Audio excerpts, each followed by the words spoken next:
Buenas tardes, muy bienvenidos a este nuevo seminario de la Asociación Argentina de Justicia Constitucional a través del Instituto de Acceso a la Justicia que dirige el doctor Diego Isabela, un nuevo seminario en el Colegio de Abogados de Mercedes.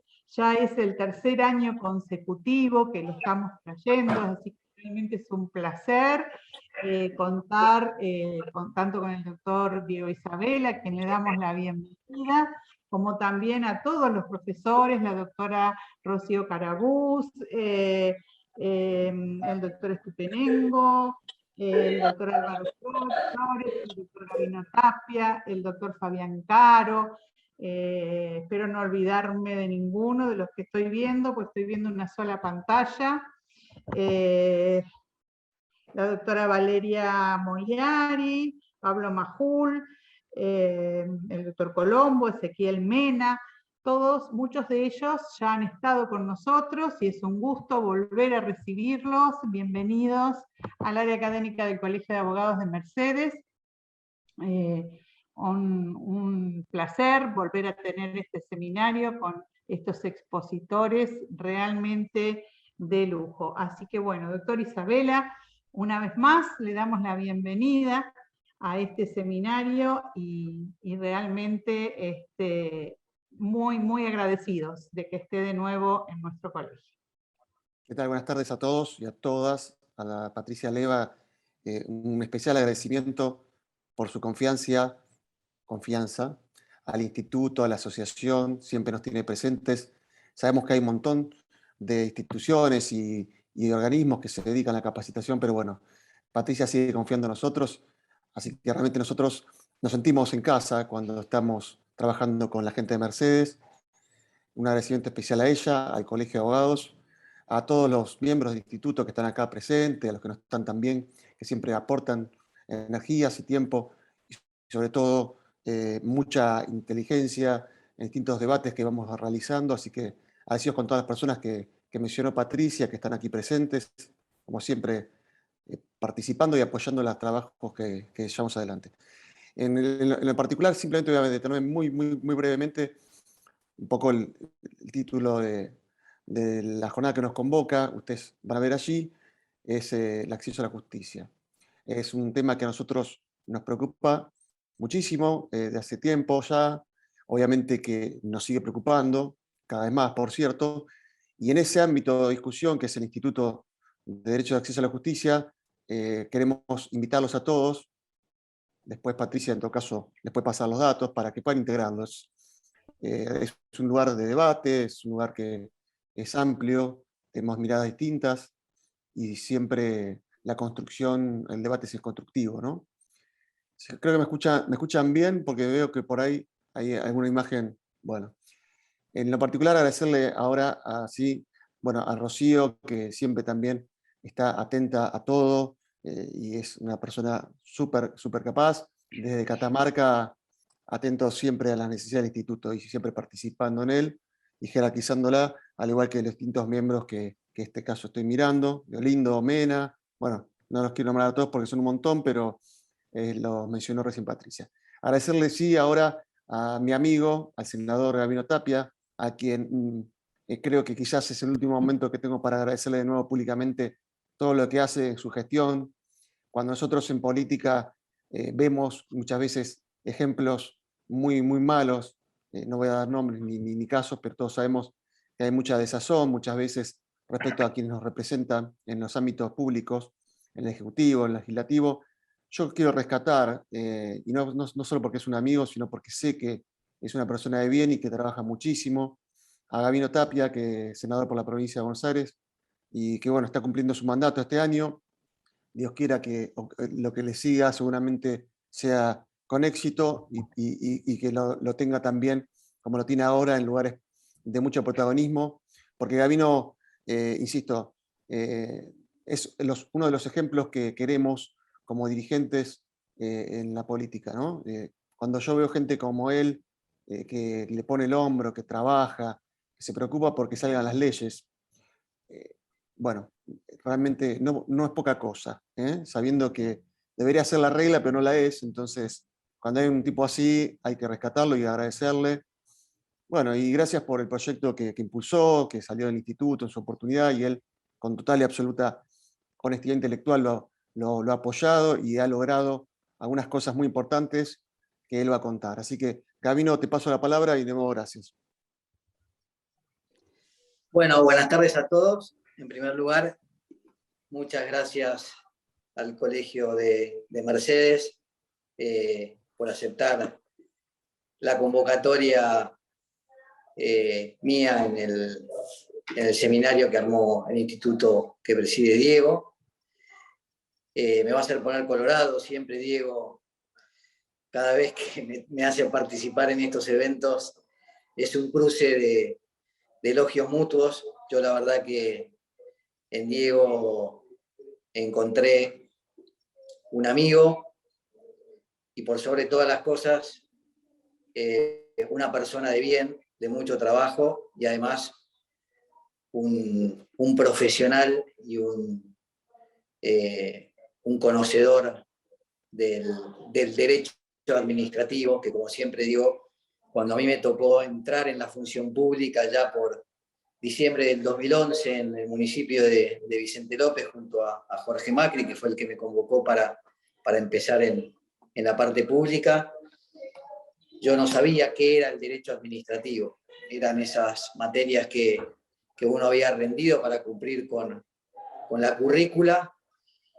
Y bueno, el ofrecimiento era hacerme cargo de una secretaría legal y técnica desde el lado del Estado, era algo impensado para mí. Y fue mi mujer la que me dijo, ¿y por qué no lo llamás a Diego? Y siempre se lo repito, me acuerdo que lo llamé por teléfono y lo único que me dijo es, venite para casa, apurate porque me voy a verlo a Messi a la selección. Así que esa tarde me recibió un ratito y me dijo, bueno, dale, yo estoy. No nos conocíamos mucho y ahí empezó una relación de trabajo en el municipio de Vicente López que me permitió a mí no solo descubrirlo a Diego, sino descubrir esta rama del derecho tan importante, la verdad que para la vida de todos nosotros. Y además, si somos abogados, obviamente algo muy especial. Bueno, en ese sentido, después de la experiencia en Vicente López, como dijo Diego, sin buscarlo, esas cosas que tiene el destino, esas cosas que tiene la política también, en el año 2017 vino una propuesta a integrar una lista en el Senado de la provincia de Buenos Aires, representando a la primera sección electoral. Mercedes está dentro de esa primera sección electoral, así que desde ese lugar también represento a los vecinos de Mercedes. Y al no venir tanto de la política, sí con antecedentes políticos, siempre lo digo, mi padre era el apasionado de la política, al que le gustaba la política y yo siempre le escapé a eso. Ya fallecido mi padre, vino esta propuesta. Me fui amigando con la política desde lo técnico. Hasta el 2017 mi excusa era que yo no era político, sino que desarrollaba un cargo técnico en la política. A partir del 2017 ya no me quedó otra alternativa que reconocerlo y tratar de desarrollar ese trabajo, digamos, desde un perfil técnico profesional. En ese sentido, Diego también me propuso integrar las distintas ideas locas que digo yo, que él tiene y que él tracciona, y que la verdad que a mí lo que me genera en todos ustedes, porque también integran estos institutos, es admiración profunda. A nosotros, ahí los legisladores, si me pongo en el rol de legislador, no somos nada más que interlocutores de cuestiones y de distintas cuestiones que van interesando ya sea a la sociedad civil o a las distintas profesiones. Somos meros interlocutores de eso. Cuando Diego me planteó este proyecto, yo lo que le dije fue, metámoslo, el proyecto es de ustedes, no es mío, yo voy a aparecer como autor, pero porque la burocracia así te lo exige. pero el objetivo, ¿no?, del mismo, que es la modificación del artículo 5 y que es para que no se tenga que litigar contra la provincia de Buenos Aires únicamente en la ciudad de La Plata, sino que se pueda litigar siguiendo lo que dice nuestra Constitución provincial, que fijó la descentralización del fuero contencioso, todas cuestiones que he ido aprendiendo a través de la enseñanza de Diego. Simplemente el objetivo es modificar este artículo para que tanto los justiciables como los abogados puedan poder litigar en los fueros y en las dependencias judiciales donde tengamos juzgados contenciosos administrativos, ¿no? Ese es un poco el objetivo del proyecto. Es simple, sencillo, y yo en esto quiero destacar, independientemente del color partidario que a uno le toca representar, que este proyecto en particular, me honra decirles que lo pudimos trabajar con todas las fuerzas políticas que integraron desde el proyecto que iniciamos en el mes de mayo del 2020. En 5 meses logramos tener dictamen de las 2 comisiones que tenía la ruta del expediente. Y hago esta salvedad porque ya en el 2020, independientemente de que en el Senado de la provincia teníamos mayoría, ya no éramos oficialismo, ya no éramos gobierno. Así que en ese sentido yo quiero destacar la participación y la apertura que tuvieron el oficialismo, o sea, el Frente de Todos me refiero, a poder darle tratamiento a este proyecto, insisto, amparado desde una necesidad técnica, sin siquiera ser egoísta, porque bien sabemos que la modificación de este artículo implicaría para la provincia en sí, bueno, tener justamente que destinar por ahí más recursos en que no toda la defensa se centralice en la ciudad de La Plata, con todo lo que ello implica, ¿no? Entonces, en ese sentido, en el mes de octubre del 2020, logramos tener dictamen de la Comisión de Legislación General por unanimidad, sin modificaciones al proyecto. Y en el mes de noviembre, creo que Diego, en uno de los seminarios, estábamos a días de ese tratamiento. El 5 de noviembre del 2020, en una de las últimas sesiones del año pasado, se aprobó el proyecto por unanimidad. O sea que este proyecto cuenta hoy con media sanción de la Cámara de Senadores y actualmente, o sea, desde diciembre del año pasado, se encuentra en la Cámara de Diputados. Y acá sí viene un poco el pedido a las instituciones y a las organizaciones para que esta tarea no quede en vano y se caiga, que actualmente sí está en la Cámara de Diputados, que nosotros desde el Senado, y me consta que Diego desde el Instituto está traccionando y tratando de operar para que estos temas, vuelvo a lo mismo, se pongan sobre el orden del día, ¿no? Porque no tiene otra dificultad que esta, sino es estar en el momento justo, estar en el lugar indicado en el momento justo, ¿no? Porque si no, este proyecto, bueno, después de un cierto periodo, después de un año, cae y tiene que volver a empezar toda la ruta y bueno, y se desanda por ahí todo el camino que se ha hecho. O sea que desde ese lugar era contarles un poco el objetivo del proyecto, el trabajo mancomunado que al menos yo como legislador me brindé a hacer en estos años. Es nosotros como legisladores somos meros interlocutores de distintas inquietudes y de distintas temáticas que pueden cambiar, ¿por qué no?, la vida de las personas, ya sea del ciudadano o del abogado de a pie en este caso, como es este proyecto en particular, y pedirles sí que cada uno pueda traccionar desde su lugar para saber que a este proyecto le queda solamente que baje al recinto en la Cámara de Diputados y pueda tener sanción definitiva para poder modificar este artículo, dando cuenta con esto, no solo con lo que dice la Constitución provincial, sino también con un fallo de la Corte que corregime Diego Sarachaga con Arba, que así lo requería. Así que desde ese lugar, yo mucho más para aportar no tengo. Solo quería comentarles la experiencia legislativa cómo lo estamos trabajando con el instituto.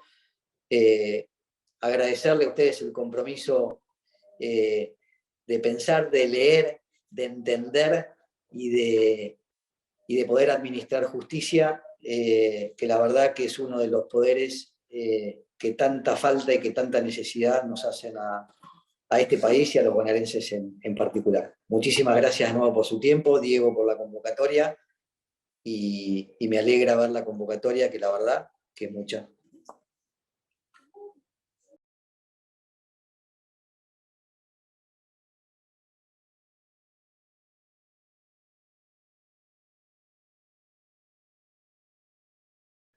A ver, ahora sí, no me permitía activar. Gracias, Patricia. Muchas gracias al senador Gabino Tapia. Excelente, agradecido otra vez por sus palabras, por el empuje que tuvo el proyecto. La verdad que para mí, en lo personal, es realmente un orgullo saber que un legislador y después impulsó, primero toma el proyecto, le interesa, lo impulsa y logra lo que lograste, que no es poco. Que por unanimidad en un país que está dividido a la mitad se logre una aprobación, una media sanción, ni más ni menos que en el Senado. Una pena que, bueno, que el proyecto en diputados hoy, año electoral, esté en una situación de parálisis. Y yo creo que, como dijo Gabino, hemos intentado por todos los medios, desde la prensa escrita, publicando artículos con apoyo colegial también, del Colegio de Abogados de San Isidro, hay que decirlo. Intentamos por todos los medios lograr que los diputados se avingan al tratamiento. No lo hemos logrado, creo que va a ser difícil, pero lo importante es que hay un primer avance. Un primer avance que quizás el día de mañana lo tome algún otro legislador y lo vuelva a impulsar. Así que nada, yo estoy muy contento simplemente por esto, ¿no? Sentir que el esfuerzo tampoco es una idea demasiado brillante, ¿no? Es algo sencillo. Ustedes van a ver ahora cuando hablemos del tema. Pero lo importante es haber logrado adhesión y que haya interés por el tema. Y esto a mí realmente me incentiva, ¿no? En un momento en el cual los incentivos muchas veces no son demasiados, creo que es bueno. Por eso los métodos de participación pública hay que incentivarlos, hay que tratar de que se regule aún más en estas posibilidades en donde la ciudadanía, por los distintos medios que correspondan, pueda articular la sanción de leyes. Pero bueno, si les parece bien, Patricia, no sé si hicimos la presentación, no te permití hacer la presentación como corresponde el doctor Tapia. Si querés la podés leer ahora, Sí, tardíamente, y yo después la paso iba también. a integrar en este momento porque, bueno, se dio así la conversación, el doctor también tenía sus obligaciones que nos hizo este lugarcito, así que, bueno, por eso no hice. Es un extensísimo currículum, un abogado egresado con orientación en Derecho Empresarial, con especialidad en Derecho Administrativo, actual senador por la provincia de Buenos Aires, perteneciente al Grupo Banco Provincia, director secretario, fue funcionario municipal a cargo de la Secretaría Legal y Técnica de la Municipalidad de Vicente López, forma parte del estudio Tapia y Asociados, hacen asesoramiento a empresas, redacción de contratos, en la FAS fue perteneciente al Poder Judicial de la Nación por el periodo 92-94. En el ámbito universitario es exponente en distintas jornadas en el fuero laboral, en el Colegio de Abogados de San Isidro, en el Senado de la Provincia de Buenos Aires, en distintos congresos y jornadas de todo el país. Así que, bueno, muchísimas gracias al doctor Tapia que nos ha dado este tiempo dentro de su agenda. Ahora, bueno, tenemos al doctor Diego Isabela, también abogado con orientación en Derecho Público, especialista en Derecho Administrativo y Económico por la Universidad Católica Argentina, cursó estudios de posgrado en la Universidad de Harvard, director del Instituto de Derecho Administrativo del Colegio de Abogados de San Isidro en el periodo 2007-2014, director y coautor de la obra Código Procesal Administrativo de la Provincia de Buenos Aires, coautor de distintas obras, publicó numerosos artículos de opinión en diarios La Nación, Clarín, La Prensa, Telam. Es autor de más de 70 artículos de doctrina y jurisprudencia. Integró el claustro académico de la Escuela del Cuerpo de Abogados del Estado, profesor titular de la Diplomatura en Justicia Constitucional y Derechos Humanos de la Universidad de Bolonia, y también ha participado de numerosos congresos y jornadas. Fue también subsecretario legal y técnico de la Municipalidad de Vicente López. Bueno, un currículum extensísimo y siempre dinámico y vigente. Hoy vamos a hablar de una justicia cercana. Está en el chat el artículo del doctor Diego Isabela, no sé si los que han entrado después, si lo podrá subir de nuevo en algún momentito, por los que han entrado con posterioridad. Así que bueno, lo dejamos en el uso de la palabra.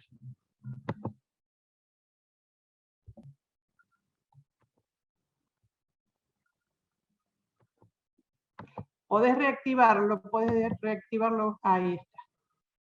Ahí está. ¿Pasa Bueno, algún PowerPoint o algo así? No. ¿No? No, gracias. La próxima lo voy a achicar porque me estaba durmiendo ya con escucharme los antecedentes. Yo sé que es un plomo para todos. Es como de rigor, pero la verdad que aburre, ¿no?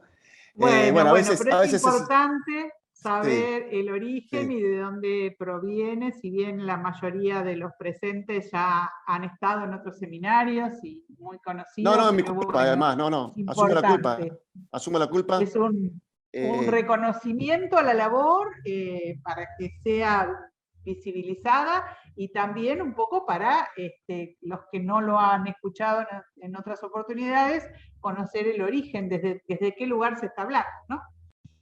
Sí, gracias. Es mi culpa, además, yo lo pasé. Lo que pasa es que me da un poco de pudor a veces, después. Bueno, bienvenidos nuevamente.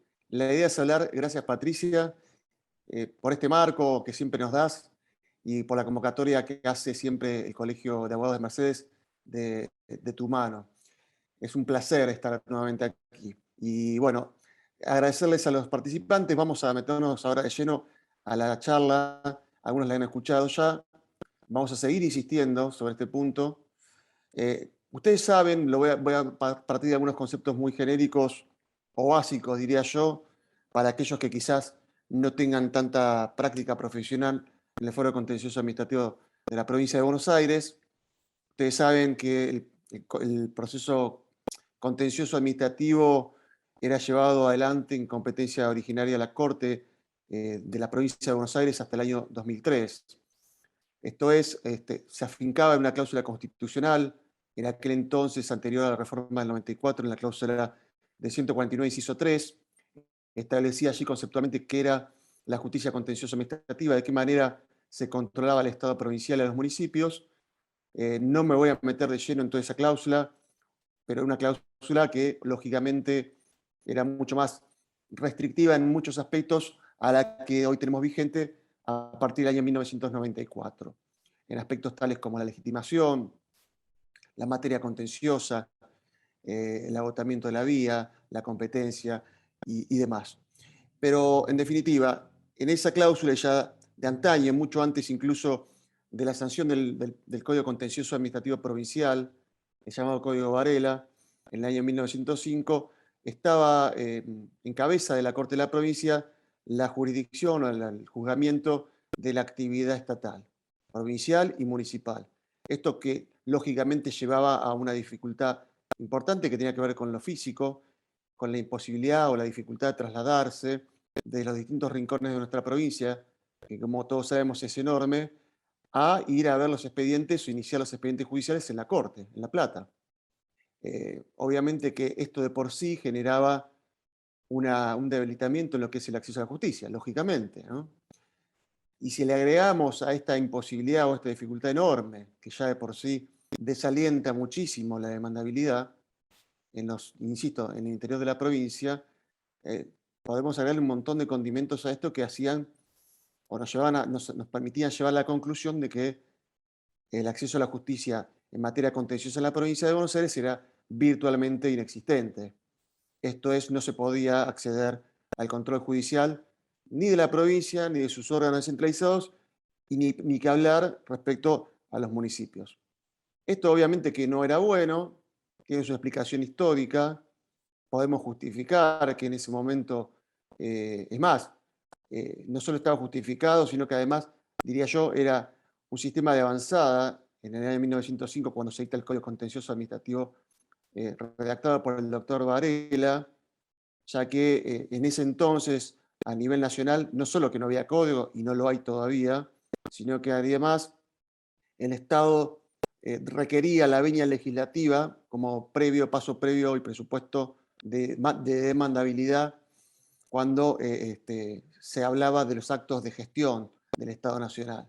Recordarán ustedes que recién en el año 1932, espero no equivocarme, si no el doctor Estupenengo está ahí, muy atento, de cualquier cosa le pedimos que me aclare, recién allí se pudo demandar a la Nación sin la exigencia de la previa autorización legislativa. Entonces, vamos a decir, en honor y en homenaje al redactor del Código Varela, que el Código Varela era de avanzada.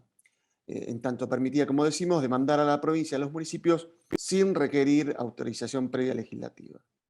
Obviamente que ese código era limitado en muchos aspectos, y con el devenir de los años, y sobre todo con una jurisprudencia de la Corte muy restrictiva, aún más restrictiva que el propio código, hicieron que las dificultades que físicamente tenían las personas o los ciudadanos para acceder a la justicia en la provincia, en La Plata, se hicieran aún más dificultosas. Al punto tal, y haciendo un repaso muy somero por todo esto, muy somero, que los cambios de criterio de la Corte en materia de agotamiento de la vía nos llevan a una paradoja en la cual los justiciales no sabían si tenían que articular o no el recurso de revocatoria frente a un acto emanado de la autoridad superior, por ejemplo, el caso del intendente. Esos cambios y vaivenes que la Corte iba generando, y no por cambios de integración, sino por el mero hecho de cambio de criterio, llevaban a los justiciales a una situación de incertidumbre muy grande, al punto tal que muchas veces se intentaba sortear a través de la articulación del recurso de revocatoria, por si acaso, y la incorporación de la demanda, la confección y presentación de la demanda al mero efecto, digamos, interruptivo del plazo de caducidad. Y se iba viendo, de acuerdo a la jurisprudencia, si se seguía o no con el recurso de revocatoria. Porque ese recurso no solo no estaba previsto normativamente, sino que además podía ser excedente, un exceso de parte justiciable, si es que la vía se habría encontrado agotada por la decisión de la autoridad máxima o la que tuviera la competencia decisoria final, delegada. Y así un montón de cambios que se fueron dando en la evolución de la Corte, en general fueron muy restrictivos, insisto, pero hay un mojón que quiero destacar. Podemos dividir la charla en esto. Previo a la reforma constitucional del año 94, y la otra etapa sería posterior a la reforma constitucional, hablando siempre de la jurisprudencia de la Corte. La Corte, que fue muy restrictiva, insisto, a partir del año 94, sobre todo, empezó a variar su jurisprudencia y a ir sobre sus pasos, ampliando de un modo más generoso algunas cuestiones como tienen que ver con la competencia material, las cautelares, que antes eran solamente admitidas las cautelares suspensivas del acto, no estaban previstas, y mucho menos admitidas en la interpretación que hacía la Corte del Código las cautelares positivas, y mucho menos las innovativas. También fueron ampliándose, como decimos, la legitimación.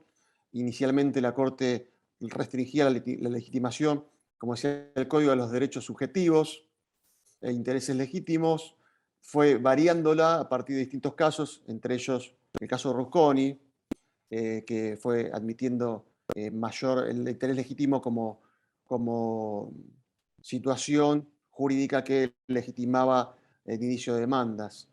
Pero bueno, el año 94 fue un paradigma para la Corte porque en definitiva la Corte se encontraba con una cláusula constitucional, que es la cláusula del 166, que modifica en forma copernicana, se dice, la anterior cláusula constitucional que asignaba la competencia al fuero contencioso. En esta nueva cláusula del año 94, en el 166 establece que ya no va a ser la Corte la competente en materia contenciosa, sino que va a ser tribunales, de acuerdo a la legislación.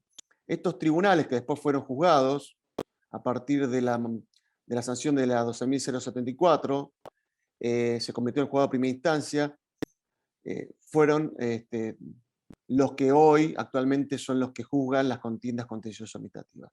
Entonces, a partir del 94 la Corte se encuentra con una cláusula constitucional diametralmente más generosa que la anterior en distintos aspectos. No me voy a detener, pero sí destacar que es generosa en cuanto a la legitimación, en cuanto a la competencia material, en cuanto al agotamiento de la vía, en cuanto a la posición de la administración frente a una demanda judicial, contenciosa administrativa.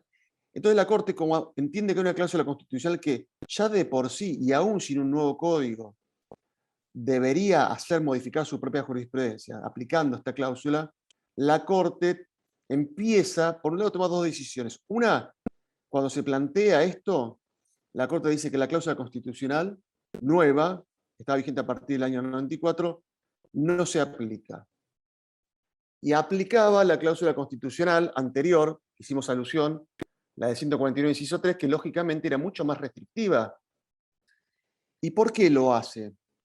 Porque, para ordenar, la cláusula transitoria de la Constitución del 94 establecía que el código que debía dictarse, el código nuevo, debía estar vigente una vez que también estuviese vigente el fuero contencioso administrativo nuevo, que a partir de la ley 12.074 estableció, con distintas modificaciones, la creación de juzgados departamentales en todos los departamentos judiciales, en algunos casos más de un juzgado, y cámaras regionales. Entonces la cláusula decía esto, y la Corte, cuando se le planteaba en su competencia originaria extensiva, porque la Corte, ¿qué hizo? Mientras los juzgados no estaban creados y el código sancionado, a partir del año 94, tenía un plazo que marcaba la Constitución, que era el año 97, en donde el código y el fuero debían estar vigentes. Pero como esto, hasta que eso sucediese, que después se extendió hasta el año 2003, la Corte tenía que seguir juzgando la contienda contenciosa, la que tenía residual como la nueva.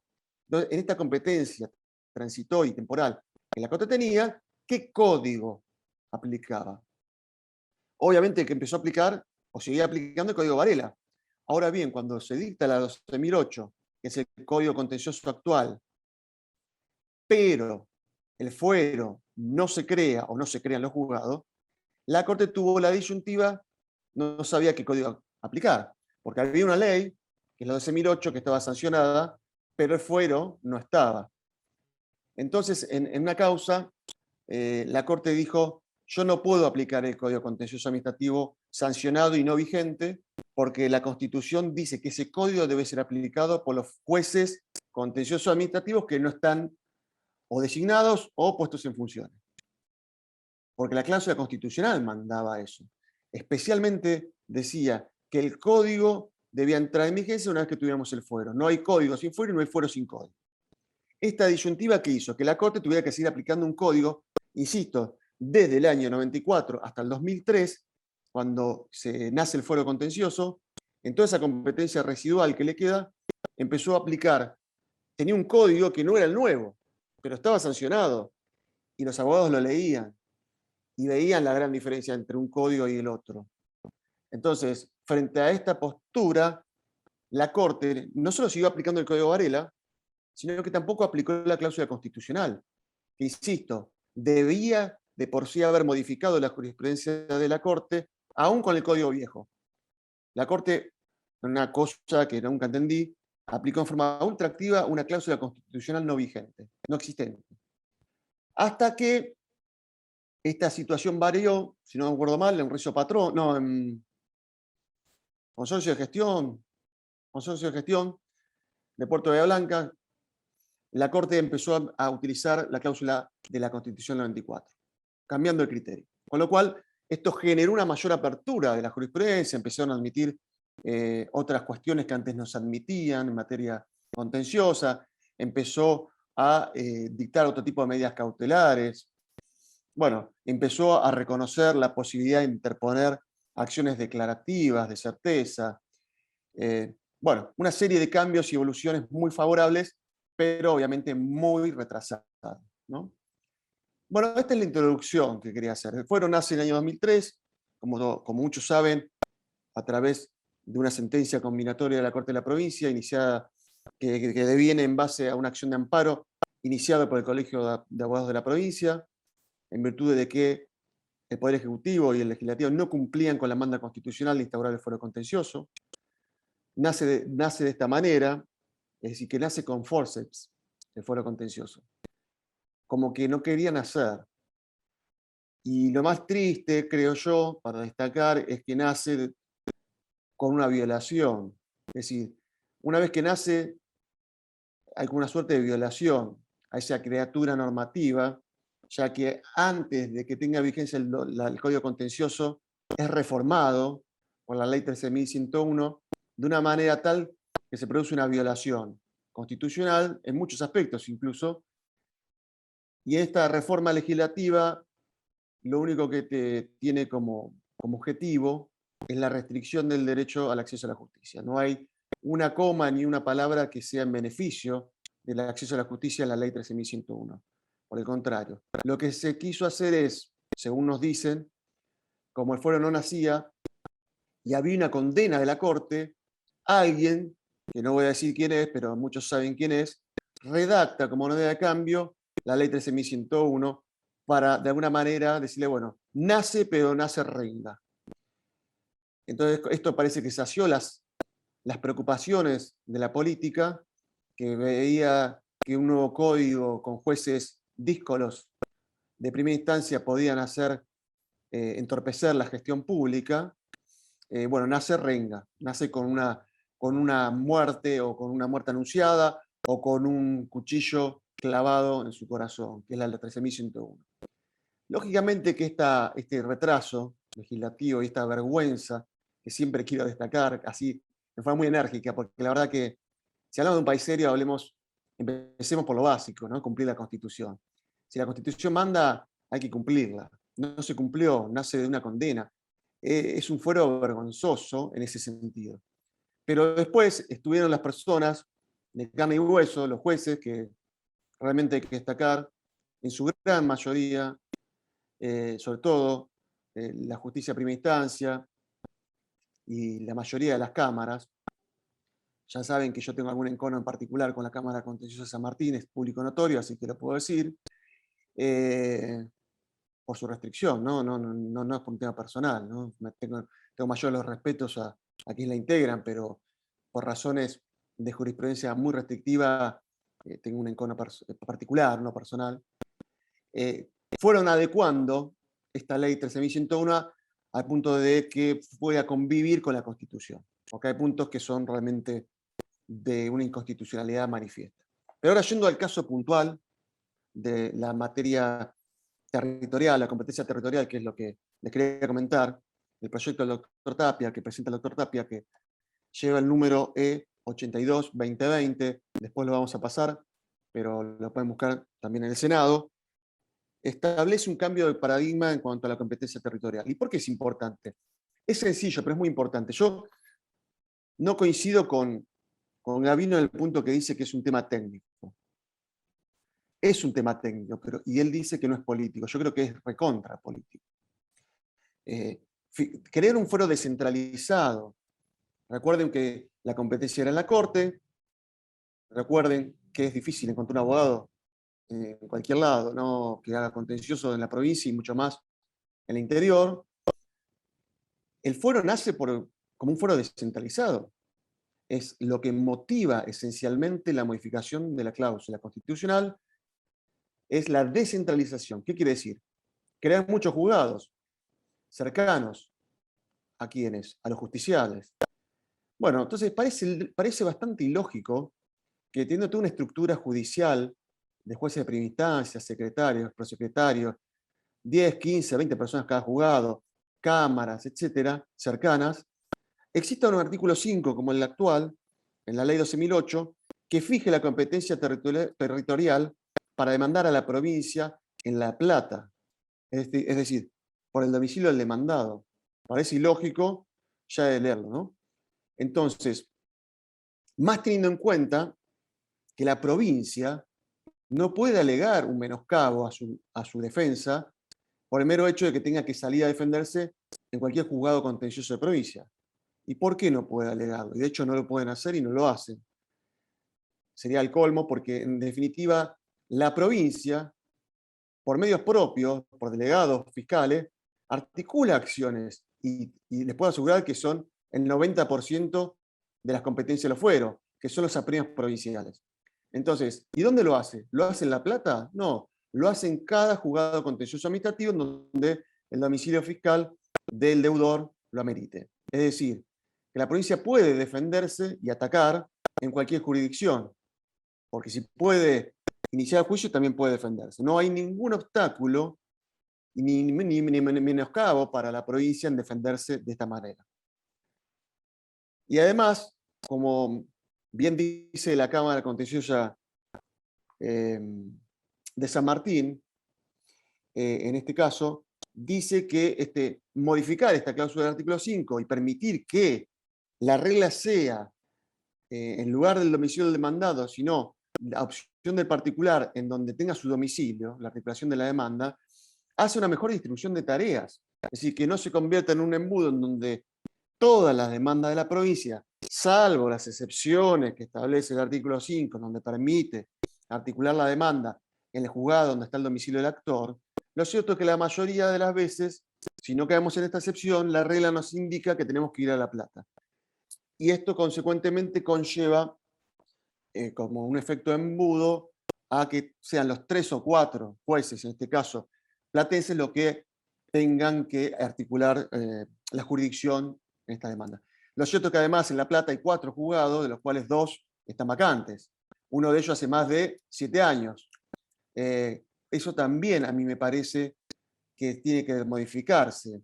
Es decir, todos estamos viendo, y paréntesis hago, una pelea, una compulsa siempre que se trata de la designación de jueces. Hay una desconfianza muy grande en los poderes políticos respecto a esto. Parecía ser que el Consejo de la Magistratura de la provincia no sirve, parecía ser que los exámenes que nosotros damos y las entrevistas a las cuales nos sometemos no sirven, parecía ser que el gobernador lo único que quiere es nombrar jueces amigos. Digo, parece ser porque no se nombran los jueces. Hay una vacancia enorme, sobre todo en la provincia de Buenos Aires, y digo esto, no importa la ideología de la cual estemos hablando, ¿no? Porque cuando entra uno, saca los pliegos que estaba al otro, repite la remisión, después cuando le toca al otro hace lo propio, y así estamos en un laberinto en el cual los jueces no se designan y las vacantes no se cubren. Entonces, si las vacantes no se cubren hace más de 7 años, como pasa en La Plata, realmente es una vergüenza seguir pensando en un sistema judicial en el cual tenemos que ir a un lugar donde no hay jueces. ¿Viste? La cláusula del código nos exige ir a un lugar donde no hay jueces. Bueno, en definitiva, hemos presentado este proyecto hace unos años, ya es la segunda vez que lo hago.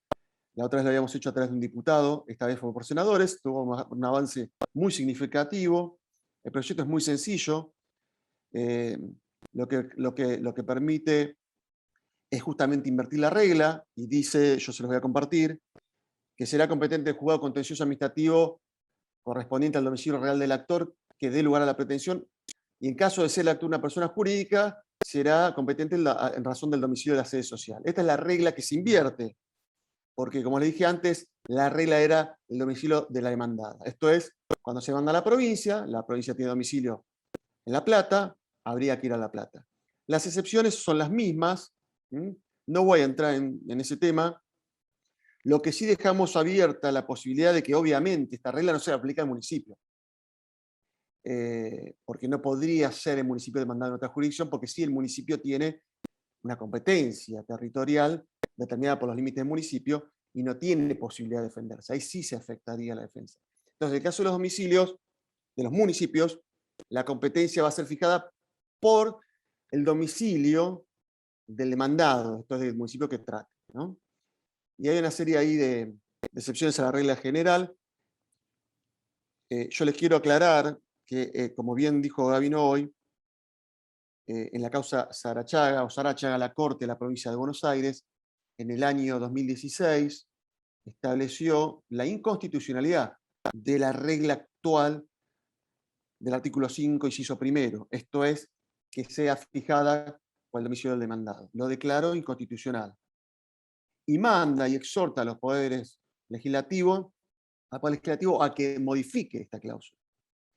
Y como todos sabemos, si la cláusula constitucional fue violada, también puede ser violada una exhortación de la Corte. A nadie le importa, evidentemente, lo que la Corte diga. Salvo a Gabino y a los senadores que por unanimidad aprobaron. Digo, a los diputados se ve que no les importa. Digo que no les importa porque no solo no aprueban un proyecto que va en consonancia con lo que dice la Corte, sino que además, más allá de que haya podido ser el autor del mismo, no es que lo diga por una cuestión de resentimiento, no hay otros proyectos que vea que sí han sido tratados por este tema. Y ustedes dirán, eso es algo menor, parece ser algo menor, algo técnico, pero no es técnico, es también político, como decíamos hoy. ¿Político por qué?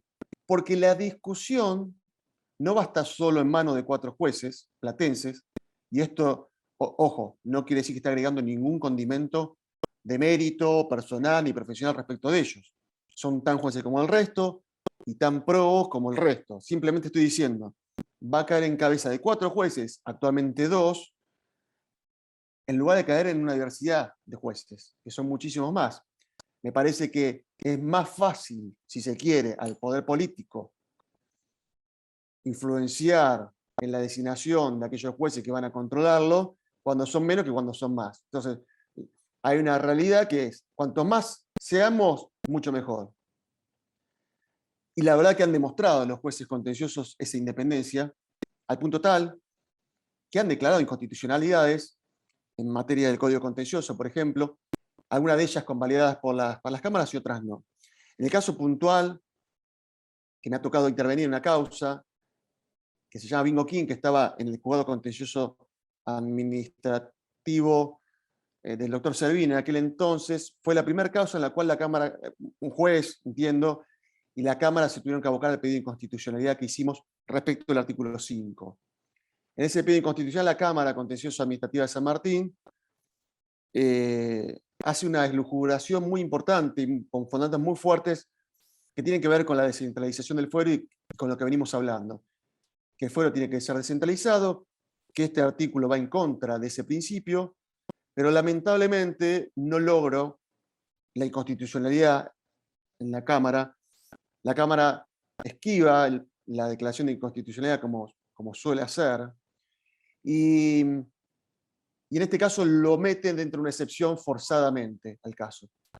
Después, la Cámara de San Martín, la causa Agrupación Ciudadana de San Isidro, en la cual yo intervengo por recurso extradiario, no en forma inicial, interviene otro colega, también hace lo propio y no declara la inconstitucionalidad, y eso fue motivo de impugnación por recurso extraordinario de inconstitucionalidad que va a la Corte, en un caso de un partido político que había sido dejado de lado por una decisión de la Junta Electoral. Bueno, termina siendo enviado a La Plata por la Cámara de San Martín. La Corte de la provincia, después de un tiempo, declara la inconstitucionalidad siguiendo el lineamiento de la causa Sarachaga. Eso fue, digamos, la decisión de la Corte y lo que permite hoy, entre otras causas, iniciar las demandas contenciosas administrativas en los juzgados más cercanos al domicilio del actor contra la provincia de Buenos Aires, que muchas veces la Fiscalía de Estado no interpone ningún tipo de excepción ni ningún tipo de defensa que permita ir en contra de esta decisión, ¿no? Eso también hay que destacar. la Fiscalía de Estado, quizás sabiendo que es un plantín oficioso, porque ya cuenta con jurisprudencia de la Corte, no plantea las excepciones de competencia territorial. Pero lo cierto es que la competencia puede ser discutida, y lo cierto es que hay un artículo 5 que nos lleva indiscutiblemente a La Plata, en forma groseramente inconstitucional, y lo cierto es que hay una manda de parte de la Corte para que esto sea remediado por la legislatura. Y decíamos, es un tema jurídico, pero también político. Primero, además, tiene que ver con el cumplimiento de las normas, ¿no? De la Constitución. Creo que hay que dar ese ejemplo de que cuando la Constitución manda, hay que cumplirla. Y estamos nosotros, como ciudadanos, en la obligación de marcar esos desvíos. Está en nosotros, como abogados, seguir peleando para que las cosas que se deban mejorar se mejoren. Y está en nosotros sentirnos orgullosos de haberlo hecho, más allá después del resultado. Así que yo creo que no hay mucho más para decir. No sé si queda alguna duda. Yo quería agradecerles a todos y a sumarlos a participar en el instituto, de las reuniones también, obviamente el colegio de abogados, aquellos que pertenezcan ya a la jurisdicción de Mercedes, y aquellos que tengan ganas de promover modificaciones legislativas, que sepan que en nosotros van a encontrar siempre un canal abierto para ayudar y para tratar de lograrlas. Pero bueno, mientras tanto, a seguir peleando. Muchas gracias y quedo a disposición de cualquier pregunta. Hay una pregunta del doctor Mariano, que ya tiene habilitado el micrófono. Tiene que reactivarlo.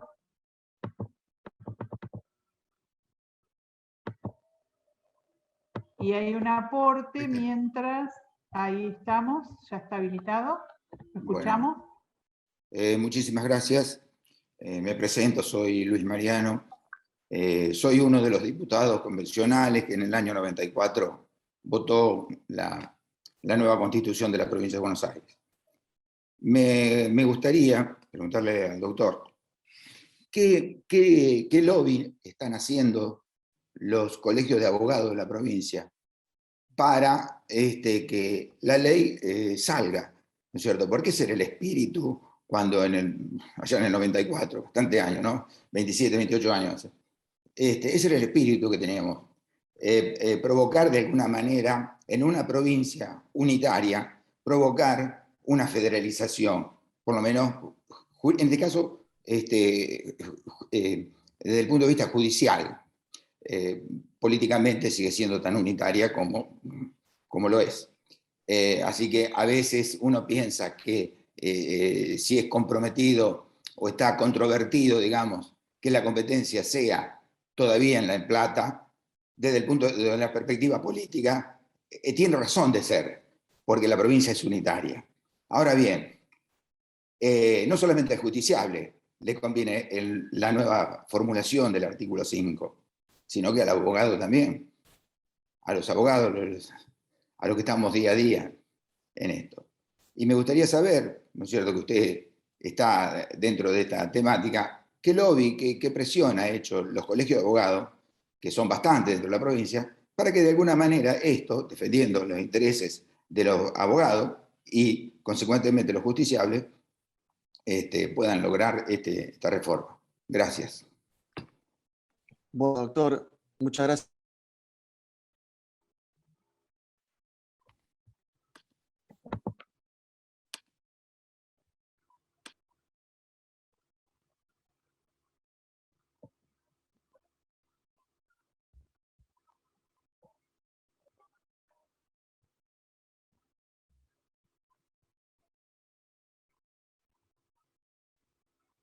Sí, disculpe, me quedé sin conexión.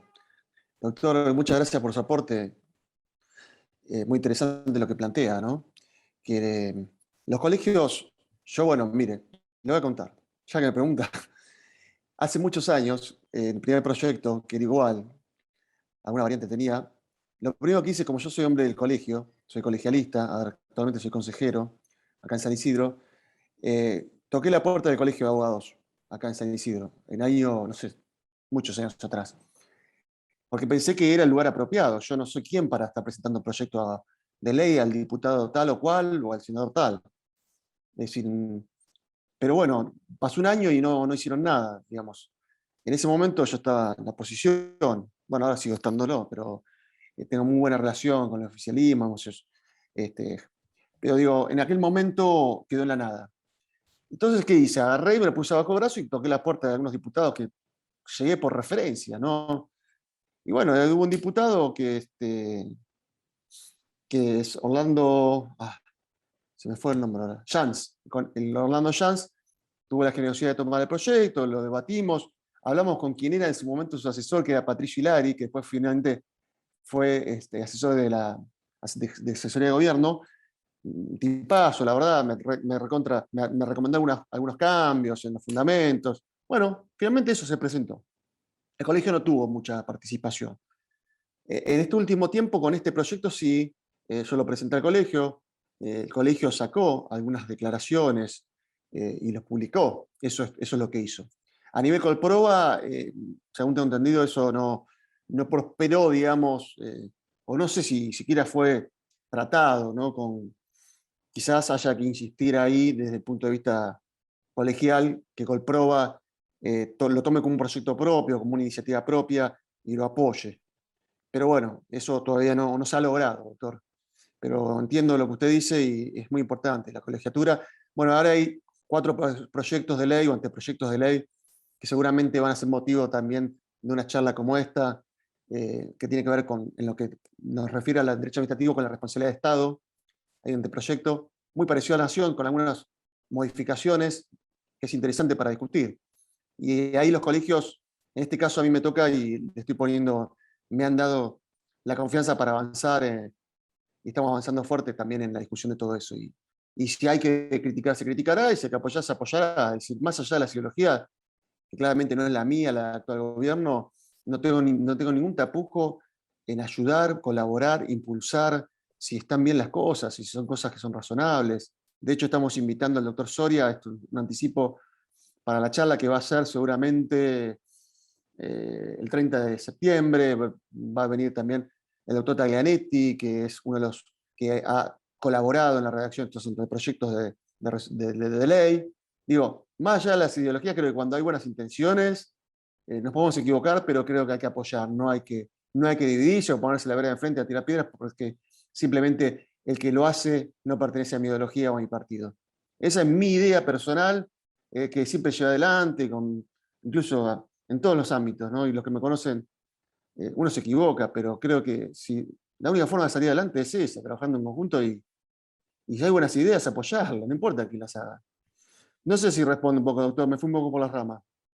Yo lo invito a quienes están acá, los protagonistas, que son ustedes, también a debatir este o cualquier otro tema, aprovechando que quizás fue un poco más breve la charla.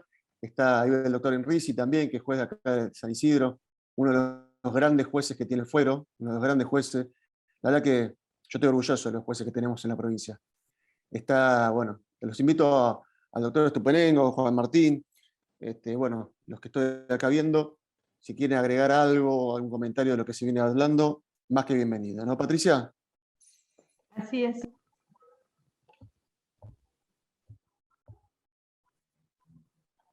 Si ya pueden habilitar los micrófonos. Diego, muchas gracias por las palabras. Creo que Merecidas, doctor. un poco excesivas, pero bueno, pero en el marco de la amistad que tenemos, la verdad que la alegría, lo que primero que me nace es ponerme contento por lo bien que estás y en función de lo que tuviste, lo que pasaste por el tema del COVID. Así que básicamente Gracias. era permitirte eso y bueno, muy claro ha sido todo, la exposición del doctor Tapia, la tuya, y en cosas bueno, que coincidimos y que creo que hay también toda una tendencia que se está plasmando, por lo que veo en el Código Procesal Civil y Comercial, de tutelar ciertas situaciones de vulnerabilidad en el marco de lo que se dice o se llama tutelas diferenciadas, que quizás el Código Contencioso tendría que enfatizar, viendo lo que se está o que se proyecta hacer con el Código Procesal Civil y Comercial. En materia de vulnerabilidad, donde hay incluso excepciones a la preclusión. Se habla de que el juez debe declarar la situación de vulnerabilidad para poner el proceso en modo vulnerabilidad, cosas que son bastante innovadoras. Y creo que el Código procesal, quizás con el tema del artículo 5, en tanto tiene excepciones a empleo público, materia previsional, a materia de consumidor, quizás se merezca también un ayornamiento. Es nada más que eso. Sí, muchas gracias, doctor. Y también no nos olvidemos de las dificultades que tiene la gente en ciudad administrativa para defenderse, ¿no? Es un tema mayúsculo ese, ¿no? De no contar a veces con patrocinio cuando tiene un recurso para interponer en 10 días. Quizás podemos pensar en alguna forma de asistir a gente de dificultades o que tengan escasos recursos, a que tengan un patrocinio adecuado, ¿no? Que muchas veces no lo tienen. Empleados públicos mismos, ¿no? Digo, invitarnos a pensar esas cosas, ¿no? Como bien hace el doctor planteando estos temas.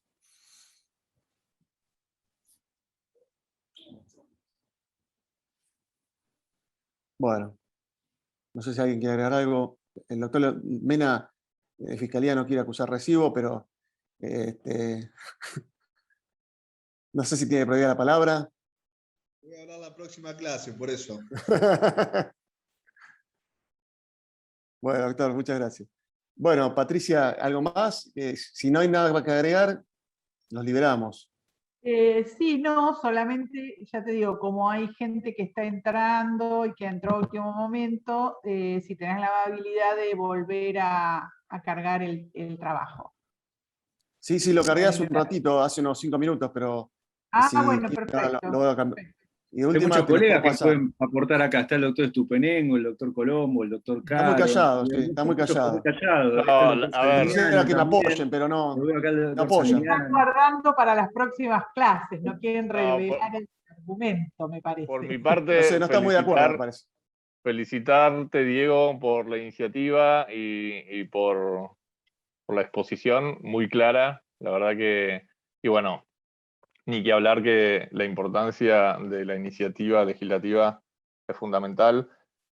Siempre estas cuestiones, a ver, yo no lo tenía tan presente, si bien sabía que era, porque lo hemos charlado muchas veces, era una cuestión que estaba muy, digamos, en boga y cuestionada a nivel provincial. Lo tengo más presente a nivel federal, y a nivel federal también se dio esta cuestión de, a ver, aprovechar algunos vacíos legislativos, la inexistencia de un código procesal a nivel federal, la necesaria y consiguiente aplicación analógica de las reglas del Código Procesal Civil y Comercial. O sea, siempre esta nebulosa legislativa llevó también a nivel federal a discusiones, y como ustedes recuerdan, hace unos años hemos discutido si, por ejemplo, la impugnación de ciertos actos legislativos, actos administrativos o incluso de naturaleza legislativa, sobre todo en el marco de acciones de clase a nivel federal, podía tener lugar únicamente en los juzgados contenciosos administrativos federal de la Ciudad de Buenos Aires, o si también podía suceder en la Justicia Federal del Interior, con lo cual es un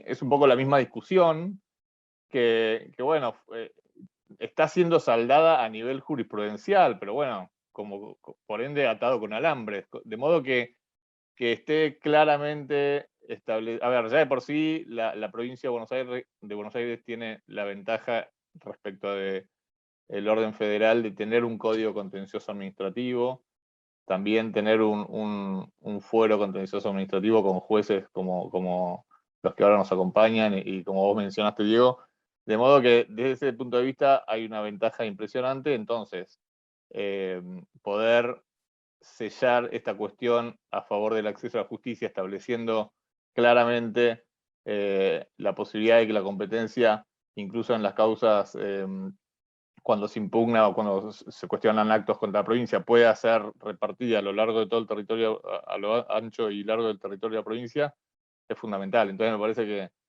que en ese sentido estaría la provincia demostrando una nueva ventaja en estas cuestiones respecto al orden federal, donde, insisto, también se da la misma cuestión y se está saldando recién a nivel jurisprudencial, y incluso así se sigue cuestionando. De hecho, hace unos días tuve que intervenir en una demanda donde nuevamente se cuestiona que pueda tramitar una acción colectiva contra normas federales en la justicia del interior, intentando el Estado que tramite únicamente en la justicia contencioso administrativo federal. Y eso, ni que hablar, que habla, por otro lado, del interés y de los manejos que hay en cuanto a por qué pretendería el Estado Nacional que tramite el juicio en la justicia contenciosa de la ciudad, o mejor dicho, con sede en la ciudad y no del interior. Entonces, hay toda una cuestión netamente política atrás,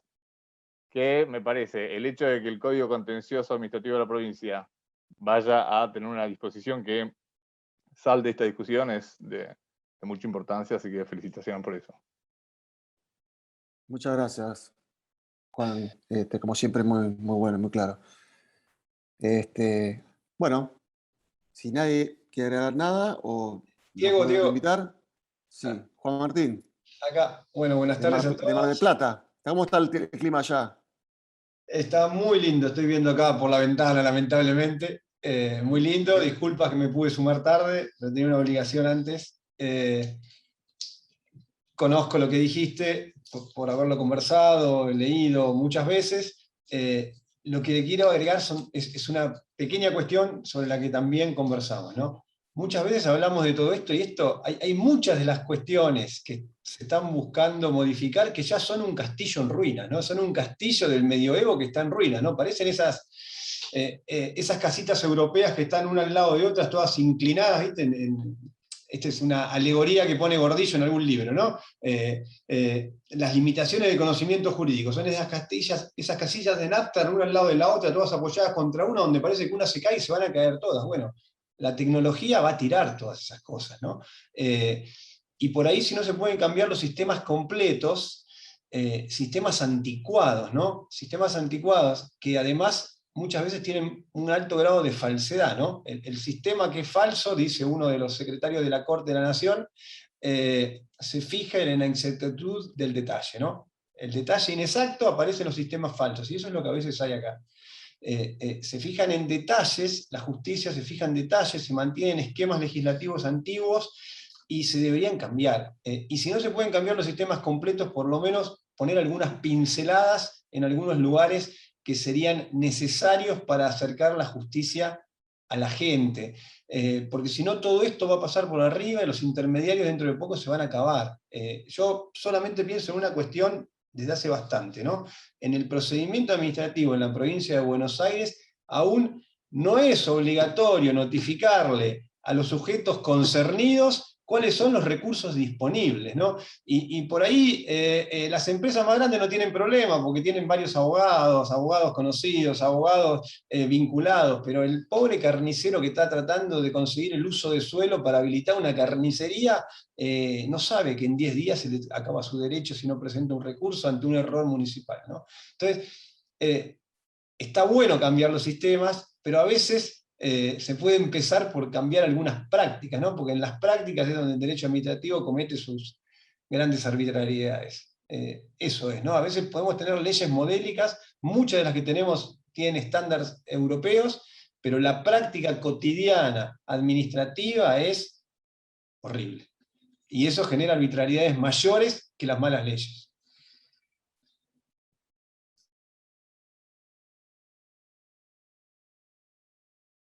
Correcto, está muy bien lo que decís, Juan Martín. Es correcto, muy correcto. Ahí, yo les acabo de pasar, le estoy pasando el proyecto, perdón, acá, que lo pueden ver en el link del Senado. Si quieren, el que esté interesado. Sí, es correcto lo que decís, la verdad que no hay mucho para agregar.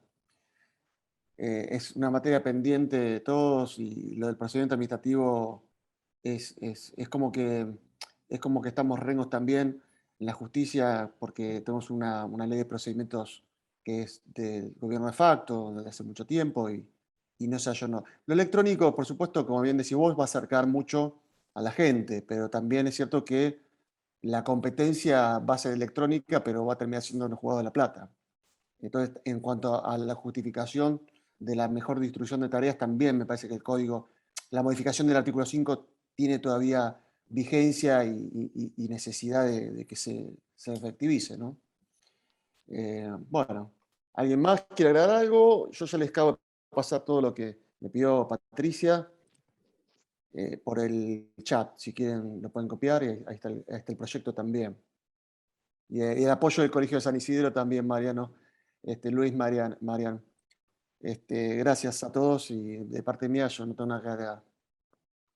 Y solamente recordarles la próxima clase, que va a estar a cargo del doctor Ezequiel Mena, acceso a la justicia y cuestiones tributarias de personas con discapacidad, y del doctor Juan Martín Colombo, la impugnación de ordenanzas en la provincia de Buenos Aires y su constitucionalidad.